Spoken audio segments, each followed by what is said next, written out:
Oh, you want to try it? Yeah. Go in and because Gad had to come over Yeah, here. let's go into that, bro. Because Yeah, that's a good thing. We got to go into a little bit of that because see what's happening is, in fact, we before we get let's establish something first. Let's go to Isaiah 11 and 13. Because see what's happening right now, and it's good that you brought that up, bro, because we've been needing to probably go into it. And we did touch on it a little bit on last week. But if you cannot have sympathy on what happened to our people over here, how dwell at the level of Yahweh? Right. Because what's happening right now is you got a lot of people that are trying to basically take away the identity of the northern tribes over here. Which shows you don't have no sympathy over what happened, because the greatest act of genocide that ever occurred happened to the northern tribes. That's right. This is documented even by Esau, man. That the worst genocide that ever happened to a group of people happened on this side of the world. That's right. Which happened to the northern kingdom. Okay? So go ahead and read that out. This is Isaiah 11 and 13. The envy also of Ephraim shall depart, and the adversaries of Judah shall be cut off. Ephraim shall not envy Judah, and Judah shall not vex Ephraim. Yeah, vex means to shut up as well. Yep. Because that's what's happening right now. You got guys saying, well, look, we know we Judah, but we don't know who the other tribes are. But then what you did now also is you also took away the identity of the other tribes to justify you not wanting to be in the fold, which you have no power to do. Right. And you got guys that are doing this because one, really, it's ignorance. Because one, a lot of people, when they get into this thing, you got to be like the Church of Berea. Yeah. If you see a lot of these guys that are doing this, they can't tell you what the meaning of the names of these tribes are. They probably can't even tell you what Judah means. You get what I'm saying? Right. But then they'll do a whole lesson and say that these people are not the same, are not whatever. Now, no one ever said that, hey, look, this particular person is this tribe. Right. Because like we said last week, there's a scattered among the scattered. There's a scattered among the scattered. But what we do know is that the people that came over here, based on prophecy, are the northern tribes. Period. Yeah. And that's true. That's true what the brother said, because that confusion of faces is amongst our people. Because even at my job, I walk into the cafeteria and we had this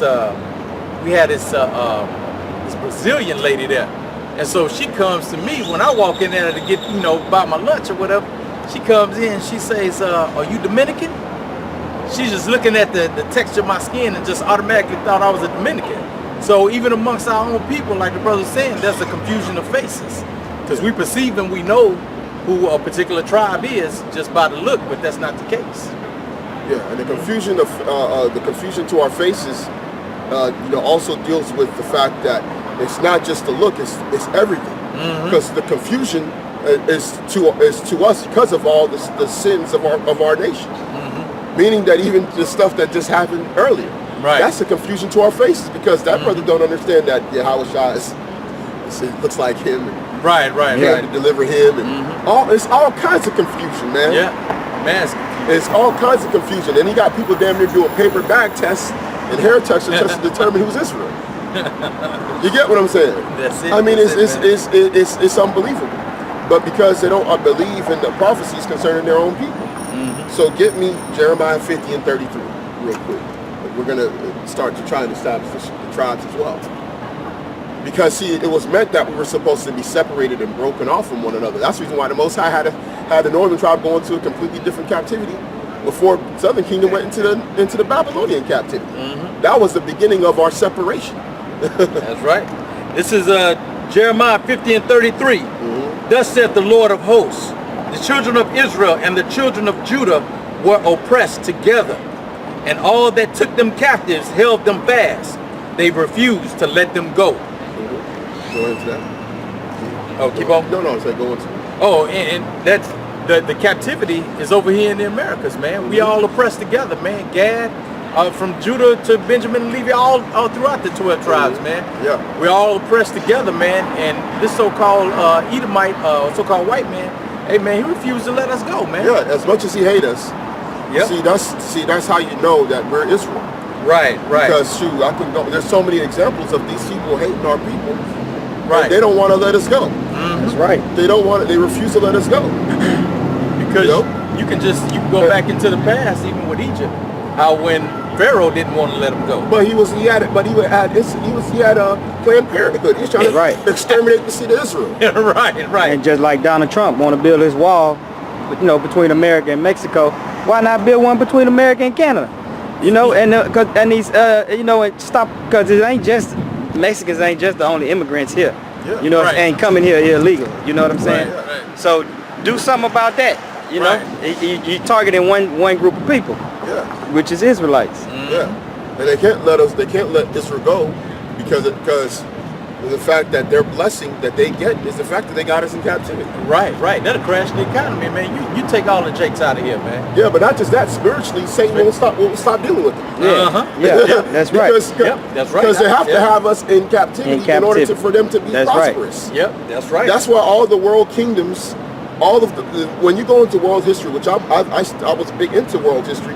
When you go into all the major kingdoms, all the empires had Israel in captivity. Yeah. That is the one thing that they all had in common. They had Israel in captivity. That's where their power would stem from, because you're getting all this free labor. Yeah. Man, anybody can But come up not with just free- that, Satan starts dealing with them. Yeah. You see, all these nations, when Esau set up Americas and stuff, he understood he had to go get the southern kingdom. He understood he had to get all of them together and oppress them in order for Satan to deal with them. Yeah. He couldn't just go and colonize a place on his own without oppressing the tribes and be prosperous. His Right. prosperity came through having us in there, just like Egypt. Egypt didn't come up until Jake was there. Right. And when Jake was there and captive, that's when Egypt blew up. That's when you started having about Ramses the Great and all these different great pharaohs. The main pharaohs that they talk about is the ones that was when we were in captivity. I'm talking about the early dynasties from Jake when they were just small, Egypt, just small in Egypt, and Shoot, then you have Upper and Lord, all these great obelisks and all these pyramids and all these and treasure cities, erecting these giant statues and Yeah. everything. That brought Egypt to its prominence, man. Yeah, just like America was brought to its prominence, man. That's why one thing that Jake always tell Esau, that's not the truth. They'll tell him, we built this place. That's why America's great. Right. That's right. So I want to make America great again. What do you mean then? Yeah. You mean you got to put us back into hardcore bondage? Slavery. Yeah. Because that's the only way you would be able to make America great again is by shipping everybody Right. and having full control over Jake. Who the hell Donald Trump gonna get to build that wall? Yeah, right. You gonna have Edomites building up the wall? Yeah. Come on. Them guys don't even they're gonna be building up ours. Right, Our right. walls. That's right. That's right. That we're saving them for that. You know what I'm saying? But shoot, now you can go to that second edge you want to get into. Yeah, this is a good topic, bro, because see, a lot of you guys that are opening up your mouths against the tribes, you guys don't know what you're doing. And it's going to be shown that a lot of the stuff that you're saying, you haven't really researched as deep as you think you've researched. See, that's why it tells you in First Corinthians 8. Go there real quick, and then we'll go there because we're just going to establish something. Because that's the reason why sometimes you got to sit back, be quiet, and keep researching and compile that evidence until it gets overwhelming that you can't deny it. 1 Corinthians 8. And then, about verse 2 or 3. If a man think he know anything. Yeah, and if a man think he knoweth anything, he knoweth nothing, yet as he ought to know. As he ought to know. So you got guys that are coming here.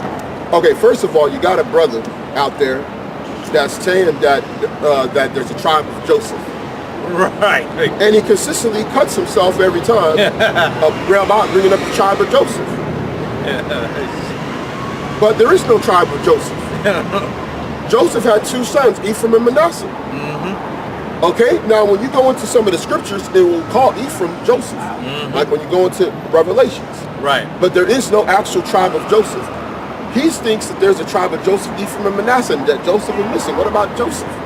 No, Joseph is in Ephraim and Manasseh. That's right. It's just that Joseph, when you go into a map, that brother can't go into a map and show us where the tribe of Joseph inherited the land. But see, you got guys that are just talking because one, a lot of guys is throwing out the whole roll with the leaven. Take out the leaven out the roll. There you go. y'all just you guys you get confounded with yourself and stumble because of your enmity towards another man. That's right. If you were motivated by love, you wouldn't be doing that.